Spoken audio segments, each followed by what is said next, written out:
Hooman. Okay. So good morning, everyone. Welcome to the first talk of our spring edition of our seminar series. Today we have Hooman Hedayati, who is a postdoc at University of North Carolina, Chapel Hill. He received his PhD degree from the University of Colorado, Boulder, working with Daniel Zafir at Atlas Institute. His research focuses on studying the interactions between flying robots and humans, developing algorithms to support more socially sensitive behavior for robots, and towards the goal of making interacting with them more productive and safer. And today he will talk about improving human-robot conversational groups. The stage is yours, Roman. Thank you so much. And I'm going to share the sound. Okay. Thank you so much for having me. And today I'm going to talk about my journey over past 5 years. And I'm trying to improve the human-robot interaction in general. So my vision, before I start, a little bit about myself, that I started as a PhD student at University of Colorado Boulder, and then I've done a postdoc at University of North Carolina Chapel Hill, and I'm going to do another postdoc at Kyoto University with Takayuki Kanda, but since the borders are closed, I take this opportunity to live in Turkey and visit Turkey.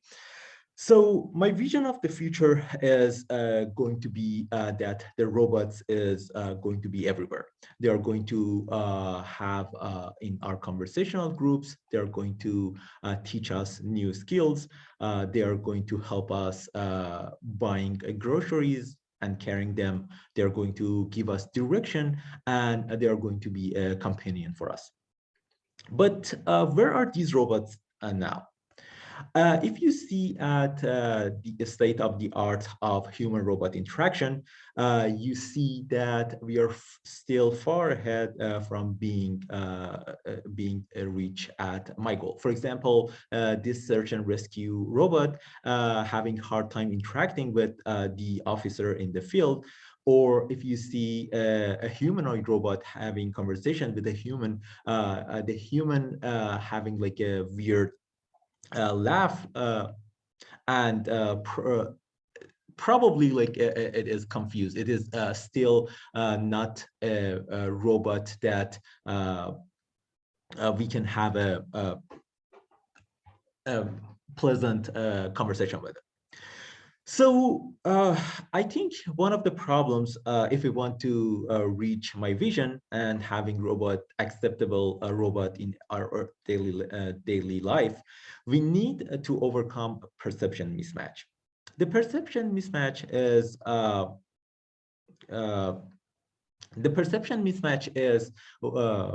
happens when the human sees the state of the world in one way, and the robot sees the exact same state of the world in another way.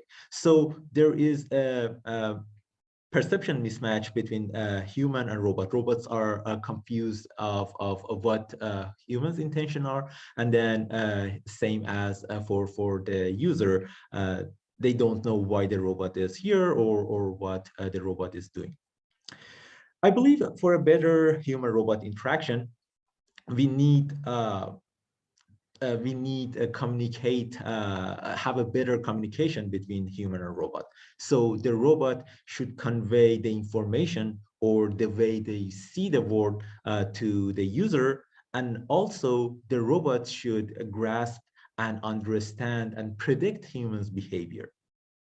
So for the past 5 years, I was trying to address, design, and make robots and algorithms that can go in one of these two directions.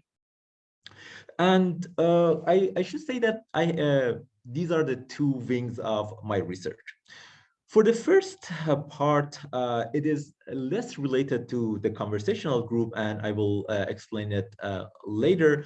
But for the first way, I try to make and design robots or use technologies to convey more information to the user. And first, I study that what a robot should convey, and then for this part of the work, I've done some research that what user wants to know, and then we try to convey that information to the user. So we show the user interaction of three different robots, and then we ask them if you were in this situation, what kind of information you wanted to know. For the second part, I used new technologies to convey the existing information. So, for example, in this case, a couple of the projects that I've done was how about using augmented reality to convey more information to the user. For example, if the user is co-located with a robot, and the user is wearing augmented reality glasses, how about we show the path of the robot to the user? So, how about like showing what robot sees to the user? So as you see in these two projects, in this case, user can see the feed of the, you can see camera feed of the robot, or in this case, it can see where the robot is going and in what speed, and so on and so forth. The other project that I used augmented reality to convey more information was helping teleoperators to control the aerial robot better. So sometimes in the cluttered space, it is hard for teleoperator to control the robot, and kind of like don't want the robot crash into the obstacles. In this case, with augmented reality, instead of user controlling the actual robot, it is controlling an augmented reality version of it. And in this case, it knows that what is going to be the actual output of the controls it is giving to their robot. And so these was a part of like using new technologies to convey existing information. But I was also interested in exploring exploring new information to convey to the user. So a couple of areas that I explored was I explored how we can convey affection. If we want to have robots in the accepted by the elderly adults or children, or we have the robots in our daily life, we need to have a meaningful connection with the robot. So for exploring the affection part, I designed and implemented a robot that can hug people. So first, I studied that how people hug each other. And then I used that information to make a soft robot, soft manipulator that can apply the same kind of force to the user. And then I put that in a stuffed animal, and we did a user study for it. So we use a giant panda, and then we use the actuator, put the actuator inside it, and then especially children went crazy when they were interacting with the robot. So they were really wanted to interact with it. They wanted to kind of have the robot, which was interesting to know. And the other things that we find out in this study was they thought that since the robot is capable of giving hug, they are more intelligent. So they were asking a question of the robot. So for the next project, I've I study how about using emotion for the robots. So for this project, the idea was that if a user wants to come close to the robot kind of puff up and expand its size and says that don't come close to me, I'm dangerous. So for this project, we were using expandable structures for on the aerial robot. And the idea was that if a user wants to go close to the robot, then the robot puff up and kind of showing that don't come close to me, I'm dangerous. And then we are still like working on these projects, and we have like different expandable structure on the drones, and also different behavior. For example, expanding, contracting, and then having of a bit rate, heartbeat rate number that we could control, and having like conveying different information. And one last project on this kind of explore giving more information was how about conveying awareness. So when people using virtual reality glasses, they kind of lost their sense with the real world. For example, if a user see a chair in the virtual reality and then wants to interact with that chair, how we can solve that problem and make the virtual reality more real. So how about having a robot that bring a chair to the robot if the robot if the user wants to interact with the robot. So for this one, we create a robot named RoopShift, and then the robot is expandable structure on top of a Roomba, and then we kind of interact with the virtual reality world. So for example, as you see, the robot sees walls in the virtual reality environment, and then the robot's bring the walls in order to mimic the actual the virtual object actual. For example, here the user move a chair in the virtual reality and wants to interact with it, and then the robot brings that that. So all of the project that I show you was for conveying information from robot to the user. But for going in deep for this talk, I'm focusing on the robot and how the robot can understand human behavior better. And for this part, I am focusing more into the human-robot conversational groups. So when I started this field, I find out that a simple scenario, it is really hard for robot to understand it. So if a user wants to go toward the robot, how the robot knows that this person is going to interact with it, or it is just passing by?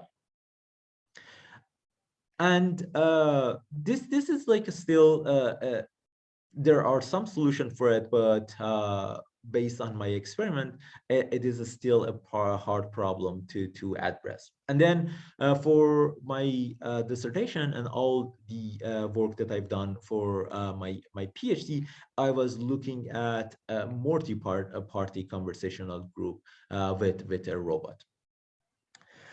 So, and all these problem that I'm going to address is not just by reading the literature review. It is based on my experiment at Microsoft Research and Disney Research. In the Microsoft Research, we had a direction robot, which is capable of talking with a user. and giving What room them number are you looking for? direction of the rooms. To get to conference room 3800, go to the end of this hallway. Turn right and go straight down the hallway for a bit. Conference room 3800 will be the first room on your right. Thank you. So as you see, this robot is using depth camera, RGB camera, and then the goal is to interact with them, with people and giving them the address of the direction of their rooms that they needed to. And so the challenge here is that how the robot knows that someone is just passing by, or it is actually having a conversation with it. And then at Disney Research, we had character robot, and we wanted to use this humanoid robot to interact with people. And so all the challenges that I'm going to raise, and I'm kind of going to answer it, is the problem that I observe based on working on these two robots with human in the field. So first, I collected data set, and then I compared the information. For a second, ignore the word affirmations here and think as a conversational group. So we wanted to compare affirmations and then detect conversational group, who is part of the conversation, who is not. And then I tried to characterize conversational groups, so something other than numbers. And then I tried to detect missing people in a formation if we have like if we have noisy sensors like RGB or depth cameras, how we can address those noisy data. And then I identify group attention. So I'm going to go in detail for the first project. I just want to make this talk on time, given like 1 hour. So I'm going to talk about the data set, the detecting information, and then last two projects. So I'm going to kind of skip second and fourth one. But what is an affirmation? Whenever I said affirmmation, we can, the idea of affirmation is already hardwired in your brain. If I show you this picture and saying that, please tell me which people are talking to whom, you probably can come up with the answer easily. So for example, in this scene, we have an affirmation of size 8 here. We have a formation of size 4. We have an affirmation of a size 3 and a size 2 here. And then we don't have any more affirmation. So for a sake of completeness, an affirmation arises whenever two or more people sustain a spatial and orientation or a relationship in which the space between them is one to which they have equal, direct, and exclusive access. And this affirmation is, this definition is based on the Camden 1990. Affirmations can arise in many different ways. So if we have more than two people, usually or most of the time, it is going to be a circular arrangement. And then we have L arrangement, vis-a-vis arrangement, and side-by-side arrangement. And these different type of affirmation can give us an information about the activity that happening in the interaction. For example, when we have a side-by-side arrangement, it means that either the two people are sharing the same resource, like a tablet or a map, or looking at an artifact like a poster. So the first challenge was that how we can gain meaningful knowledge from human-human conversational group. So to study that, I look at available data sets, and then I find out that there is no available data set with the precision of head and or head position and orientation, and also the body position and orientation. So I started collecting 3 data sets. One was just a mean data set, and then what happened was, and then this happens at Disney Research, we had 2 scenarios. One, we asked people to have play a game named Just a Min with a robot, and then we have the same experiment with the user. And then we wanted to, by having this data set, we wanted to study what are the differences between human-robot and human-human conversation. The next data set is a Babel dataset, which is publicly available. And for this one that gather at Atlas Institute, we ask people, 8 people, to have a conversation with each other. And at some point of time, we ask people to shuffle and like change their position. So we have different type of different number of formation. And then the last data set that I gathered was the proof of concept data set. This was at Microsoft Research, and we asked, this is the data of the robot that I showed you earlier, and we are capturing the data based on Kinect depth camera. So these are the takeaways is that we collected human-human and human-robot data set for analyzing and testing. The second contribution, because of the time, I'm going to skip that one.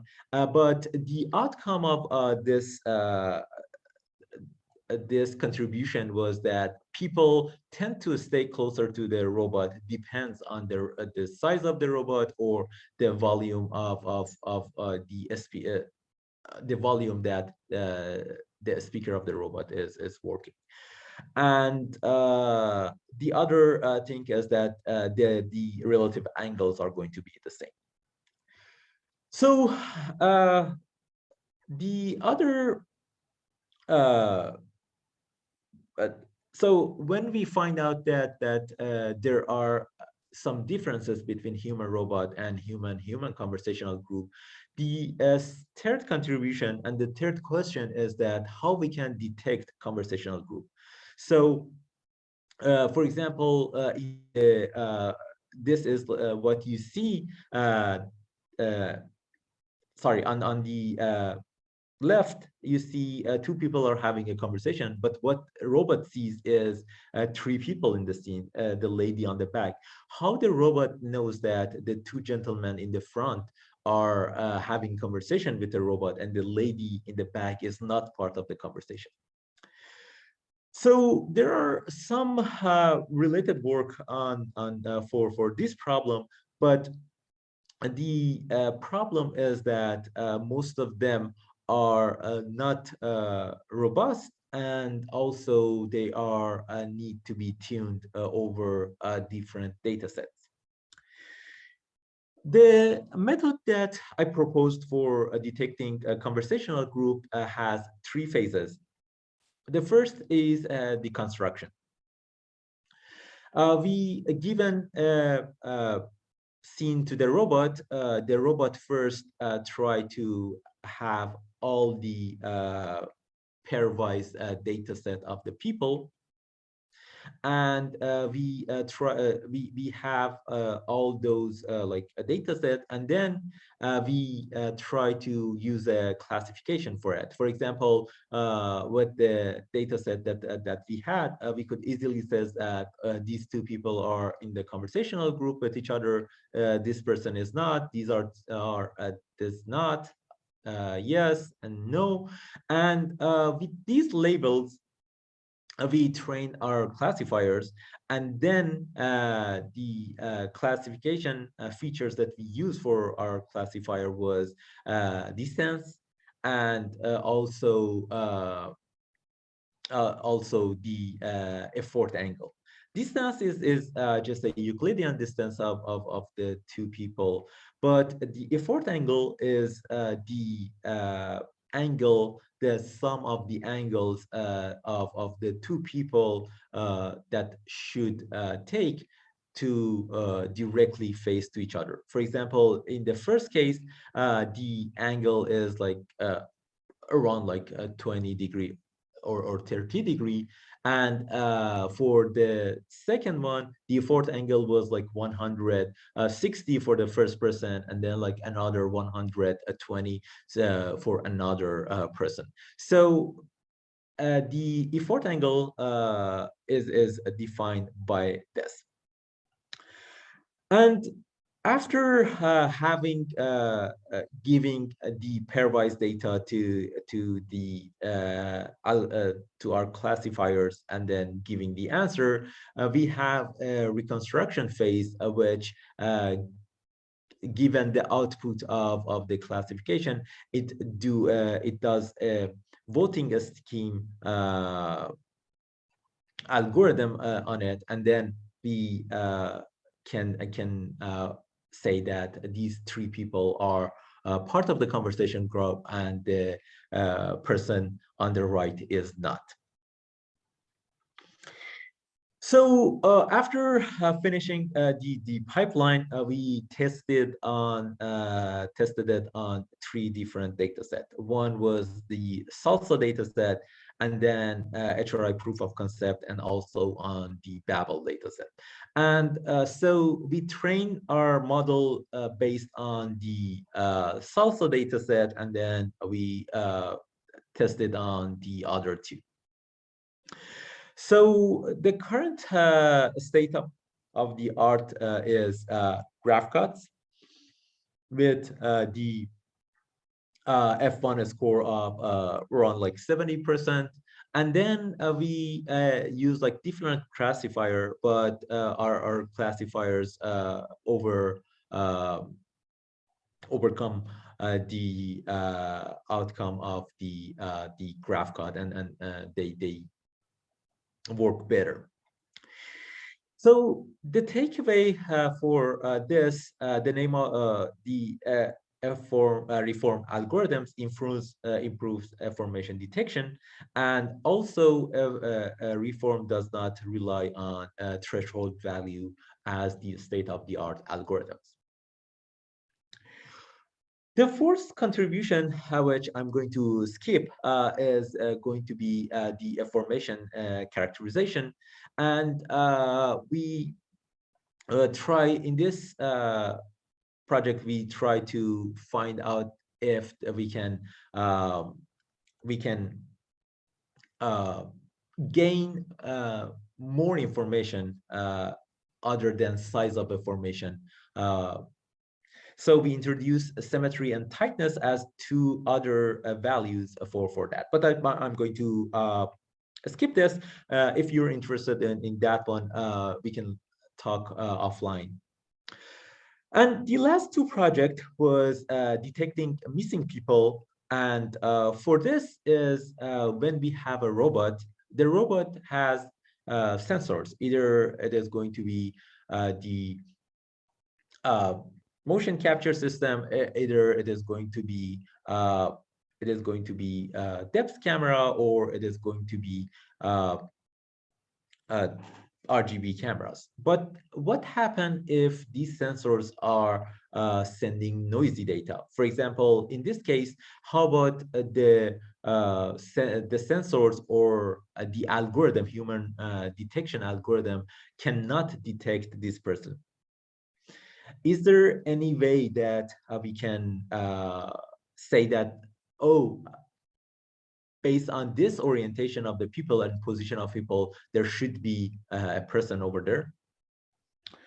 So I'm going to show a video here, and then the three people here are wearing motion capture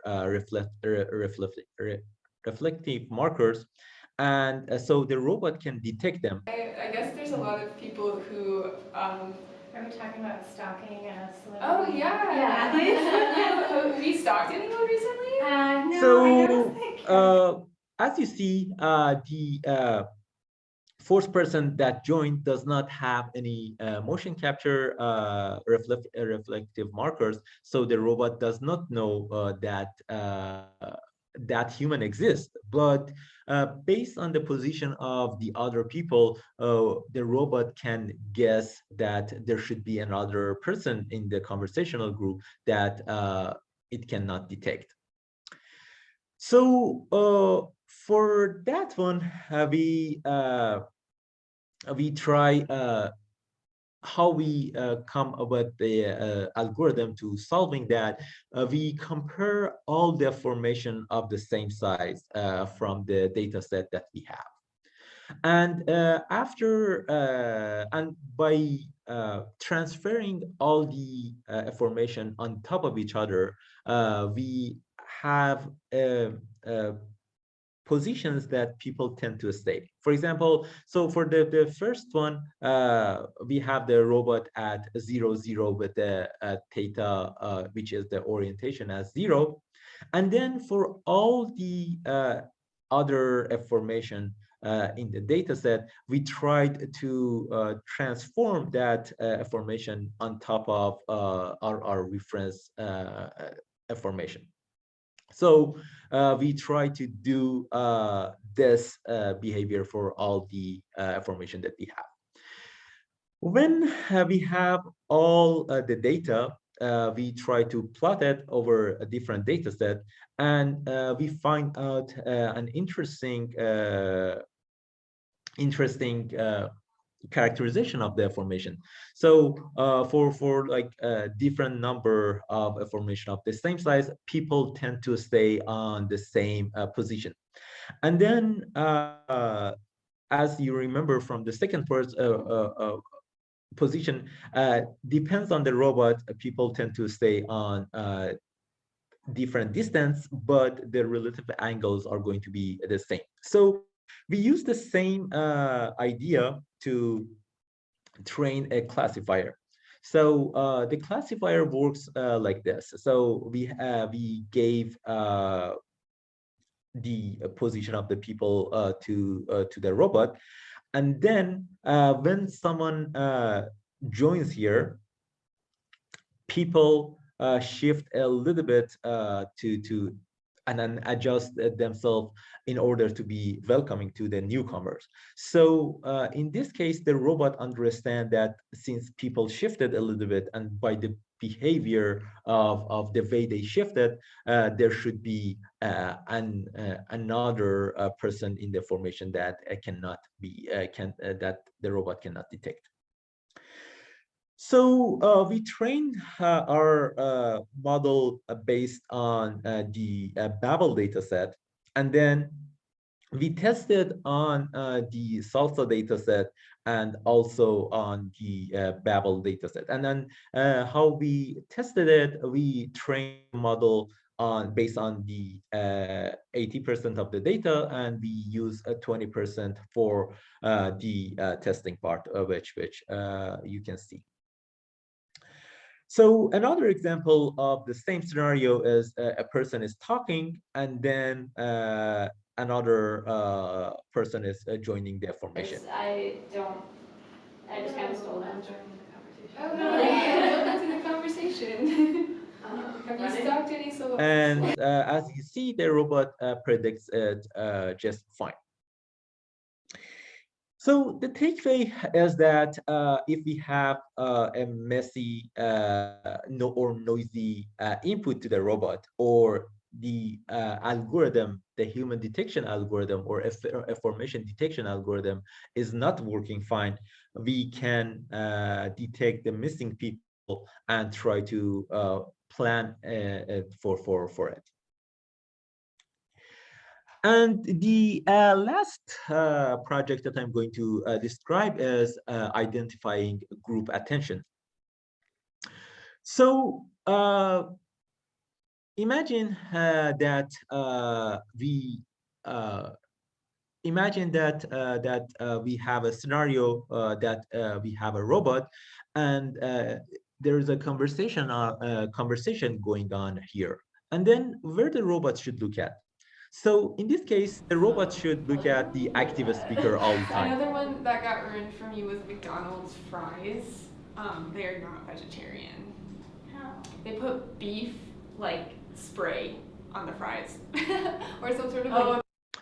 So the solution to this problem might be like easy because we can use a microphone array, or we can use like a deep face detection and like lip detection, and then try to find out who is talking. But there are problems with it. So usually people are looking at the active speaker. So that is most of the time is the case, but I explained that it is not always the scenario. And many robots are using a visual cues, like, as I said, like a lip detection, and find out who is talking and like looking at that person, or they are using audio cues. And just one thing to the visual cues is that given that we are in the pandemic and people are wearing masks, so this solution easily fails on this scenario. Or if we use the audio cues and microphone array, that works, but not into the cluttered space. For example, if there are a person who is talking louder than the person in the conversational group, then it confuses the microphone array. So the observation that I had was the people in the conversational group always look at the point of interest. For example, if this person is talking, the other two people in the conversational group tilt a little bit and try to look at that person. And the advantage of I will explain one other advantage of looking at other people in the next couple of slides. But we start with naive way, and we create a gaze ray, and then we tried to see that what those gaze rays are, which person is the closest person to the gaze ray. And based on that, we've done a naive way. And also the other approach was to use hidden Markov model for detecting the point of interest. So we started with giving initial state to all the people in the conversational group, and then we tried to calculate the transition probabilities, and we used the gaze direction as a normal. So we the way that we gave the probability was that the more, the less this angle is, the more probability of that person is looking at the given point of interest. So, and then after doing all those like transition probabilities and all those we have given an observation, we calculate what is the which person is the has the highest probability of giving the talk. So given that, we go and we done our testing. Our naive approach was given a 66.1 F1 score, and our HHM model was 84.8 accuracy. And this is based on 100 annotated frames on the Babel dataset. So I'm going to give two more show two more videos of people having conversation with a robot, and you can see the transition for the robot. Yeah, I've heard some about that. My lifetime. Yeah, so I've been to several national parks already. Ooh, which ones? The Zion National Park, the Bryce Canyon, the Olympic, and what is the one? Mount Rainier. Oh yeah. Okay. And of course, Rocky Mountain, Right. sand dunes. Yes. And then the other advantage of using this model over visual cues or the sound is that the attention of the group is not always the active speaker. For example, in this scenario, the participant does not know what I'm going to do, but I bring a poster and put it into the conversation.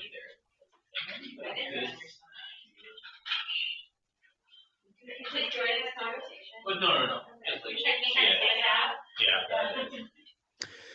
So as you see, because all the people were looking at the poster, the robot used and look at the poster, and whenever people lost their attention or their interest from the poster, and they go back to the conversational group, the robot follow them and look at the active speaker. And one of the interesting thing that I observed was I thought that the robot does not work with two people, because when two people are staring at each other, it confuses the robot that who is the active speaker. But it was interesting to see that the robot can Probably, how long detect the does it active take? speaker just fine. Oh, okay, that's not bad. Oh, you could have like a new bench every like month. New bench That'd be every cool. month. You could only really sit on it for like the last So week. I've actually but... been thinking about that a lot. I just read a few papers where they had a ton of like foam prototyping. I forget the name, Okay. but you know how Like... people take blocks of foam and like CNC just to test form out. Yeah. So it was interesting, and then I dig into the data, and I find out that the reason that this magic is happening is because the person who is listening, it is more staring at the other person and sometimes just nodding, but the active speaker turned to like move the head like a little bit more, and that kind of give less probability to the other person to for being as an active speaker. So that was like an interesting observation that I wanted to share. But the takeaway from it is that the HHM model can detect group attention points, and the robot can look at either the person or the point of interest. So with that said, I explained a little bit about my journey over past 5 years. I created different data set. I compare information. I try to detect them.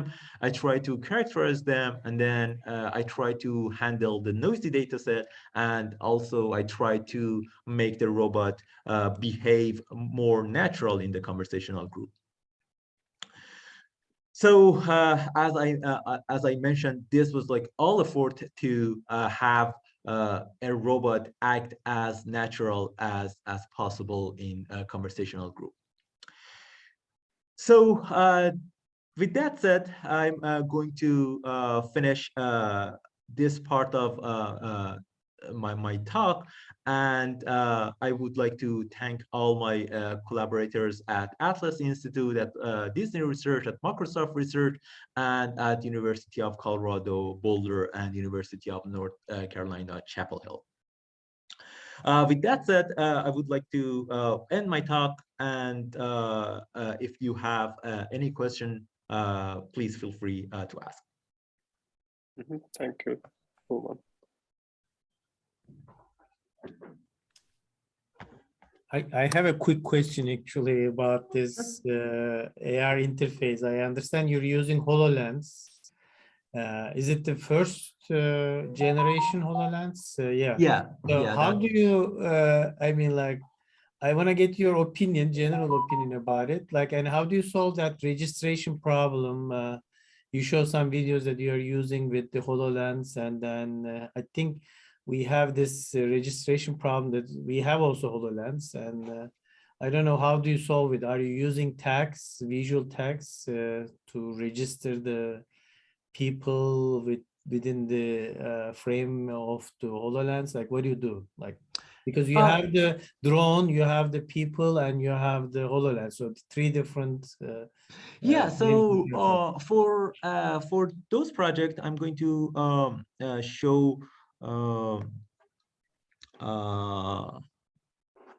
Give me a second, please. So for all of those projects, we started with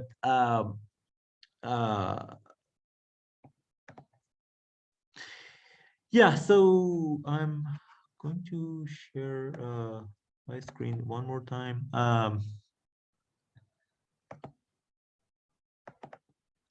So the way that we solve that problem for the HoloLens 1, as you see, we were using Vicon markers and motion capture system for detecting the robot, and we were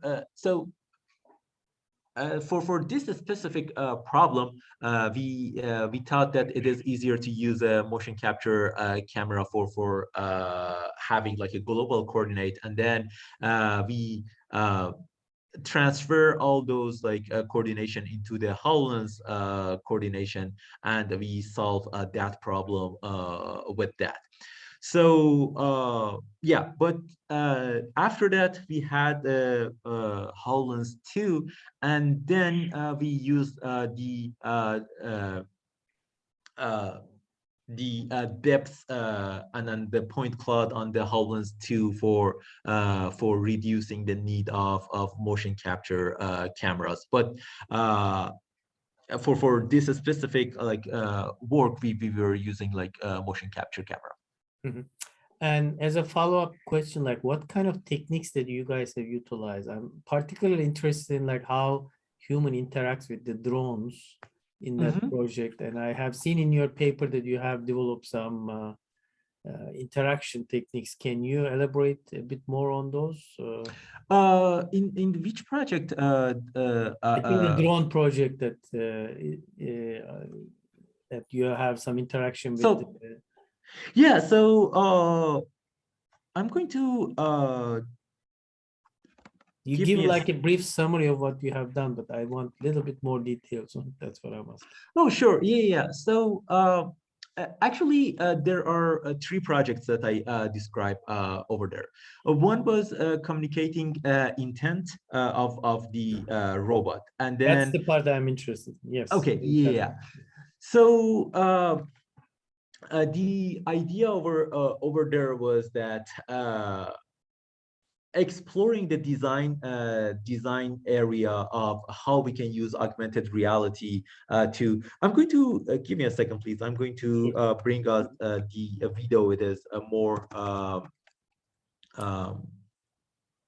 In that project, does the so you convey the intention of the user to the robot, but does the robot also convey its intention to the user as well? Is it two-way communication? No. It was only one way of communicating. So, okay, I'm going to share my screen. So the idea of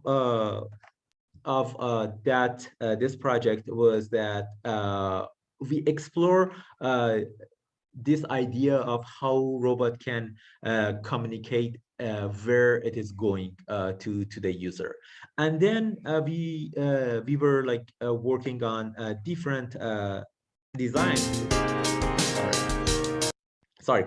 So the first idea here was to show the all the information that the user might wants to know. So, for example, here this is going to be the path of the robot, and then the dots on each line shows the speed of the robot for this path. And then the circles on top of each waypoint showing when the robot is arrive at that destination and how long it's going to stay on top of it. So this was, and then after designing this part, we thought that maybe it is confusing the people. So we simplified it with another design, which was a giant arrow 5 seconds ahead of the robot, and then just like showing the direction. And then this is the other design that we have was a creepy giant eyeball, and it kind of surrounds all the robots, and the robot is actually inside it, and then we kind of like hide it from the user. And then the last design was what's the motivation for this? I didn't understand this eyeball. Like, what is the motivation behind it? So the motivation is where the robot is looking at, where the giant eyeball is looking at, okay. is going to be where the robot is going, and where the eyes is shut is it means that the robot is stopped. But when it start like opening up, it means that the robot is going to start working. And then the last scenario here was kind of inspired by gaming gaming like industry. So whenever the robot is not in the scene, this is like a radar that shows the position of the robot respect to the person, and the person is always at the center of the radar. And whenever it is hard to capture here, but whenever robot is not into the field, there is like an arrow. It was hard to capture. Oh, okay. I'm going to try one more time here to capture that arrow.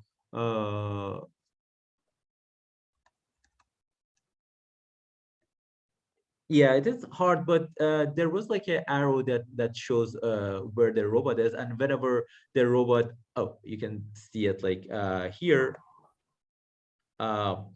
And whenever the robot is inside, we can like target it at and then show it to the user. And then sorry, I'm going to give you the you were asking about like the interaction with the user. So we done a user study, and for that user study, the interaction was we create a warehouse scenario. So we ask user go and pick up some beats from these tools on the area, and then the robot were doing kind of like a supervision or kind of like a quality assurance kind of task that it was moving around and then trying to count the number of the beats on this tool. So the interaction was that we asked user to go and try to collect the beats that we ask them, and but do not crush the drone, or try to just like be there. And then what we find out, that was the interaction part that you ask. And then the outcome was when people know of where the robot is heading, they can plan ahead and go on the direction that the robot is not there, and having a like doing the task more confident and also faster. That was the outcome. And one last thing that I'm going to, sorry for taking it too long, but one last thing that I should add was the idea of this design was that we in first two scenario, as you see, we try to augment the environment, the robot, and the user. So for example, in this scenario, we try to augment the environment. And for the giant eyeball, we augment the robot so the user cannot see the robot. And then here in the last one, it wasn't the user, we augmented the user. So we were exploring this design to see that what are the pros and cons for using each of them. All right. Thank you. Anytime. Thank you, Hooman. So maybe I can also ask a very quick question, this time about the last part of your talk. It Sure. seems that the robot can identify the speaker in the group, but if you consider the social dynamics, maybe one of the speakers is the leader and the others are basically, like, for example, taking some orders even, or maybe in a more conversational setting, maybe some of the participants is not participating the conversation much. So about combining the first part of your talk and this last one, I think in addition to identifying the intents, maybe you can also try to guess the social characteristics of the people. Maybe as a robot, try to get more attention, or maybe just take one person to take him or her into conversation much. So are you also considering these type of Yeah, scenarios? that's a great observation. I think that what is happening, that is like based on my experiment, that whenever we create a robot inside the lab and then bring it to into the wild or into the field, everything is going wrong. And I think that like that is a great observation, that yeah, there are many scenarios that maybe this algorithm does not work, or or for example, I don't know, there are some constraints that force people to like act not as intended. So I think that this was the first building block to going forward toward that direction. And I'm really interested to like put one of these robots into the field and see that like what is the actual like accuracy of it, not on the data set. And I believe that as you said, who is like the dominant here, or when one interesting observation that I have was that if, for example, someone important come to the lab or trying to have a conversation, people actually stand in whole another formation that I explained. So usually I look at people as a circle, but when an important person comes, people treat that important person as like if they are looking at a poster. So there are going to be like one person on one side, all other people are going to be at the other side. So I am really interested in exploring those area, and in my future research, definitely I'm going to look at that. That was a great observation. Mm-hmm. Thank you, Hooman. So it seems we are a bit over time. So thanks again, Hooman, for this really interesting talk. Thank you so much for having me. Thank you, Hooman.